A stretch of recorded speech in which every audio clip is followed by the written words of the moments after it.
A man went to a Buddhist monastery for a silent retreat. After he finished, he felt better, calmer, stronger, but something was missing. The teacher said he could talk to one of the monks before he left. The man thought for a while, then asked, "How do you find peace?" The monk said, "I say yes. To everything that happens, I say yes." When the man returned home, he was enlightened. Most of our pain, most of our suffering comes from resistance to what is. Life is, and when we resist what life is, we suffer. When you can say yes to life, surrender to life and say, "Okay, what should I be now?" That's where power comes from. When the weather is bad, when your crush won't answer, when the obstacle won't budge, don't say no. Don't dig in your heels and push and shove until your veins pop out in frustration. Say yes. Accept. Breathe.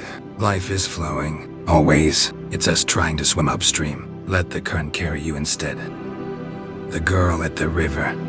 A senior monk and a junior monk were traveling together. At one point, they came to a river with a strong current. As the monks were preparing to cross the river, they saw a very young and beautiful woman also attempting to cross. The young woman asked if they could help her cross to the other side. The two monks glanced at one another because they had taken vows not to touch a woman. Then, without a word, the older monk picked up the woman, carried her across the river, placed her gently on the other side, and carried on his journey. The younger monk couldn't believe what had just happened. After rejoining his companion, he was speechless, and an hour passed without a word between them. 2 more hours passed, then 3. Finally, the younger monk could not contain himself any longer and blurted out, "As monks, we are not permitted a woman. How could you then carry that woman on your shoulders?" The older monk looked at him and replied, "Brother, I set her down on the other side of the river. Why are you still carrying her?" Resisting to what life is trying to tell you is exhausting, but resisting to what life has already told you is guaranteed to be in vain. What's done is done. If you feel guilty, it was a mistake you can fix.